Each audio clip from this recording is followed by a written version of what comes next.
12వ ఆవిర్భావ దినోత్సవం గ్రాండ్ గా జరుగుతుంది. జనసేన పార్టీ సభకు ఇచ్చేసినటువంటి కార్యకర్తలకి, జన సైనికులకి, వీర మహిళలకి అందరికీ, అలాగే ఇక్కడ ఉన్న లీడర్స్ అందరికీ, మహిళా నాయకులందరికీ కూడా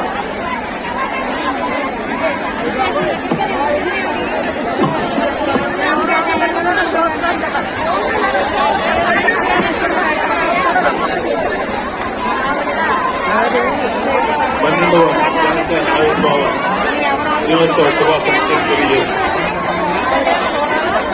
అంటే కొంచెం కష్టం గారు, కొంచెం నన్ను అలవ్ చేయండి. 2 నిమిషాలంటే కొంచెం కష్టం. అలా ఒళ్ళు దగ్గర పెట్టుకోకుండా నోటికి వచ్చినట్లు మాట్లాడితే ఏం జరుగుతుందో మనందరం కళ్ళారా చూస్తున్నాం. ఇప్పుడు అహంకారం తలకెత్తి నోటికి వచ్చినట్లు మాట్లాడి చిన్న పెద్ద తేడా లేకుండా బిహేవ్ చేసినటువంటి మాట్లాడినటువంటి కొంతమంది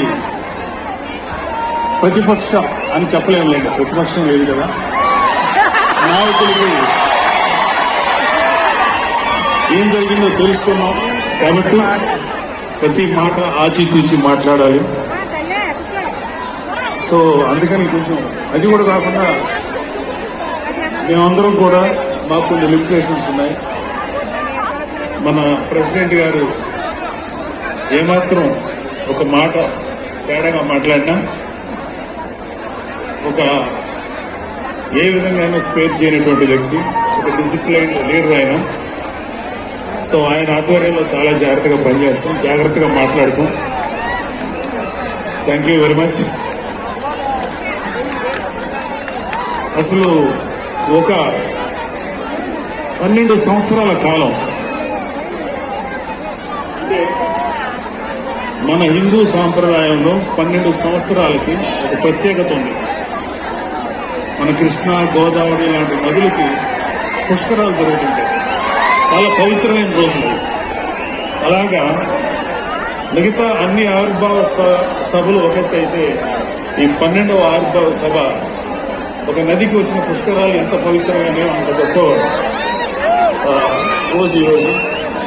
సో ఈ అవకాశం మనకి ఇచ్చినటువంటి పవన్ కళ్యాణ్ గారికి మనం అందరూ సదా కృతజ్ఞులై ఉండాలి. ఇప్పుడు పవన్ కళ్యాణ్ గారు ఆయన సాధించినటువంటి సక్సెస్, ఆయన సాధించినటువంటి విజయం మనం ప్రత్యేకంగా చెప్పుకోకల్లా 100కి 100% స్ట్రైక్ రేట్ తోటి ఆయన విజయాన్ని, అద్భుతమైన విజయాన్ని సాధించడంతో పాటు అటు రాష్ట్రంలోనూ దేశంలోనూ ప్రభుత్వాలు నిలబెట్టడానికి ఒక వెన్నెముగ్గా నిలిచారు. సో ఆయన గురించి ప్రత్యేకంగా ఏమి మాట్లాడక, ఎందుకంటే చాలా మంది చాలాసార్లు మాట్లాడుతున్నారు. మనం తెల్లారులేస్తే టీవీల్లో అన్ని చోట్ల చూస్తున్నాం. ఆయన తీసుకున్నటువంటి Panchayati Raj, water works, forest department ఎంత ఎఫిషియెంట్ గా పనిచేస్తున్నారు. అలాగే మన మినిస్టర్లు తీసుకున్నటువంటి ముఖ్యమైన శాఖలన్నీ కూడా ఎంత ఎఫిషియెంట్ గా పనిచేస్తారో మనందరం చూస్తున్నాం. సో స్పెసిఫిక్ గా కళ్యాణ్ బాబు గారు ఎంత గొప్పగా పనిచేస్తారు, ఎంత గొప్పగా పనిచేస్తారని మనమేమి ప్రత్యేకంగా మాట్లాడుకోకలేదు.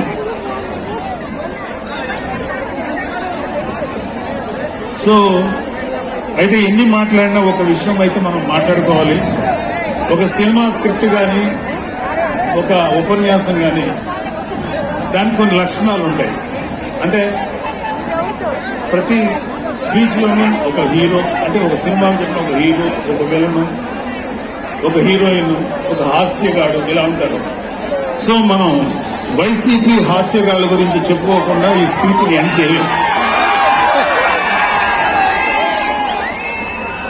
ఎందుకంటే జగన్ లాంటి హాస్యనటుడు కనే కళల గురించి మీరు చెప్పాలి. ఆయన ఎలక్షన్స్ అయిపోక ముందు నిద్రలేగలేదు, ఇప్పటికి నిద్ర లేవాలి. అప్పుడప్పుడు నిద్రలో లేచి కలవరిస్తుంటారు. మొన్న కూడా ఒక మాట చూశాడు, కళ్ళు మూసి తెరిచేలోగా 9 నెలలు అయిపోయినాయి, ఇంకెంత, ఇంకాసారి కళ్ళు మూసి తెరిచేలోపుగా 5 ఏళ్ళు అయిపోతాయి, ఆ తర్వాత అధికారం మాదే అని ఆయన మాట్లాడుతుంటే అంతకన్నా ఏ హాస్యగాడు కూడా అంత అద్భుతంగా చేయలేడు, అంత అద్భుతంగా హాస్యం చూపిస్తున్నారు ఆయన. కానీ ఆయనకి నా సలహా ఏంటంటే, సార్ మీరు నిద్రలోనే ఉండండి, అప్పుడప్పుడు కలవరించండి, తక్కువే. ఇంకొక 20-30 ఏళ్ల తర్వాత మీరు కల్లో నుంచి బయటికి రండి, అప్పుడు దాకా మిమ్మల్ని ఎవరూ డిస్టర్బ్ చేయరు. ఇది నాకు మనస్ఫూర్తిగా నేను మీకు ఇచ్చే సలహా. మీరు 20 ఏళ్ల క్రితం మేలుకోండి, ఆ తర్వాత మీ ఇష్టం. నేనైతే 20 ఏళ్ల దాకా మిమ్మల్ని హ్యాపీగా పడుకోమనే సలహా ఇస్తున్నాను.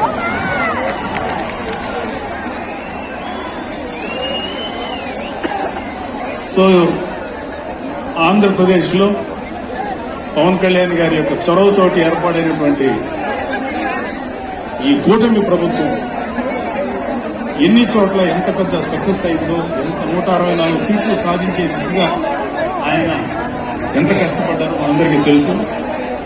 అయితే మా అదృష్టం ఏంటంటే ఇక్కడ పిఠాపురం జరుగుతుంది కాబట్టి పిఠాపురంలో ఎలక్షన్స్ ఎలా జరిగినాయో 2 మాటలు చెప్పకపోతే, నేను పిఠాపురంలో పనిచేసి పిఠాపురం అభిమానుల యొక్క అభిమానాన్ని చదువుకున్న పవన్ కళ్యాణ్ గారికి, అలాగే పిఠాపురం యొక్క జన సైనికులకి, పౌరులకి నేను కృతజ్ఞత చూపించినట్టు అవుతుంది. సో వాళ్ళ కోసం ఈ 2 మాటలు మాట్లాడుతున్నాను.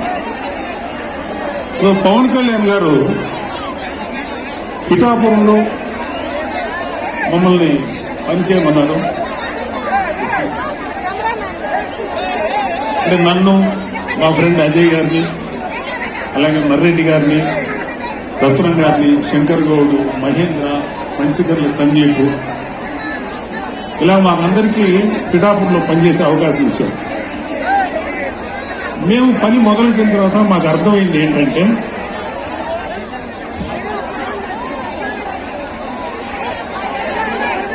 పవన్ కళ్యాణ్ గారికి ఆల్రెడీ ఇక్కడ విజయం ఖరారైంది.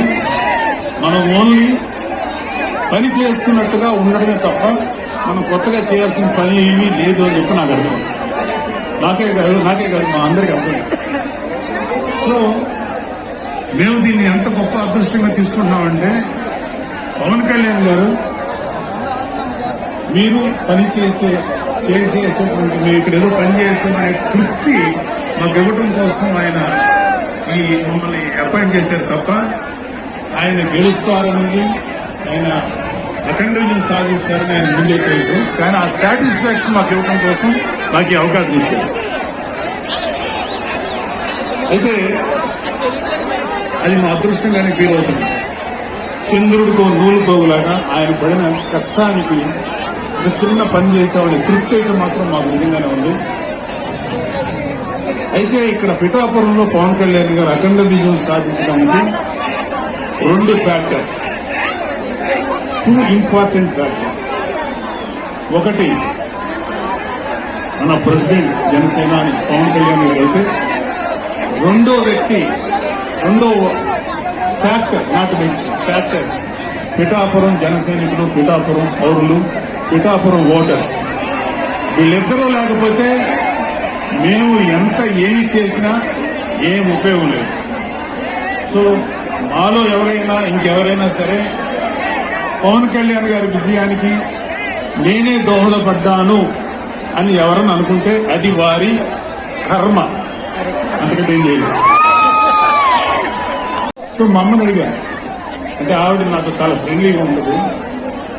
ఆవిడ అడిగాను, ఏదో మాటల్లో వచ్చింది, ఏ తల్లి అయినా ఒక ఆడతల్లి, స్త్రీమూర్తి బిడ్డను కనేటప్పుడు చాలా నొప్పులు పడతాయి, అదొక పునర్జన్మ అంటారు. అలాంటిది నేను మా అమ్మని అడిగాను, నేను పుట్టినప్పుడు ఏమన్నా పెయిన్స్ అనుభవించాను?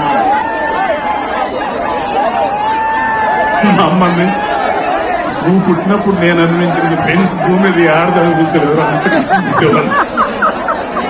అది మా అమ్మ చెప్పింది నా గురించి. సరే కళ్యాణ్ బాబు ఎలాగా? గొప్ప విషయం, నేను షాక్ అయ్యా. వాడు పుట్టినప్పుడు నాకు పెయిన్ అనేది కొంచెం కూడా తెలియదురా, అలాగా నాకు పెయిన్ లేకుండా పెయిన్ ఇవ్వకుండా పుట్టాడు. ఈ విషయం నేను కొంచెం షాక్ అయ్యా. అదేంటమ్మా కనీసం పెయిన్స్ ఉంటుంది ఏమోరా, ఏమాత్రం పెయిన్ తెలియకుండా పుట్టాడు. సో నేనేమంటానంటే పుట్టేటప్పుడు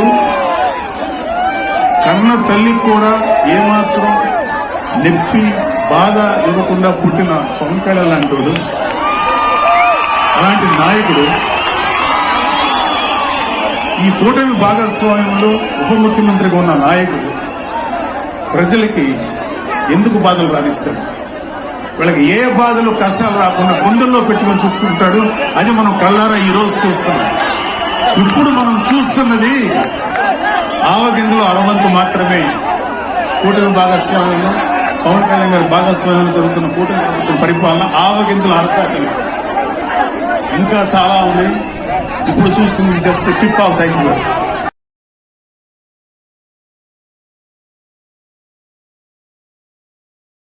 ఇవాళ కళ్యాణ్ బాబు లాంటి వ్యక్తి, ఇప్పుడు ఉన్నటువంటి మా నాయకులు ఎవరైనా సరే, మేము చూస్తున్నది కేవలం ఒక జనరేషన్ కాదు, రాబోయే 3-4 జనరేషన్స్. అంటే మీరు, మీ పిల్లలు, మీ గ్రాండ్ చిల్డ్రన్ ఎంత మంచి ప్రపంచాన్ని చూడాలి, ఎంత మంచి జీవితాన్ని చూడాలి, ఎంత చక్కటి అవకాశాలు రావాలి అనేటువంటి ఆలోచనతోటే ముందుకు వెళ్తున్నాం. ఖచ్చితంగా రాబోయే 20 ఏళ్లలో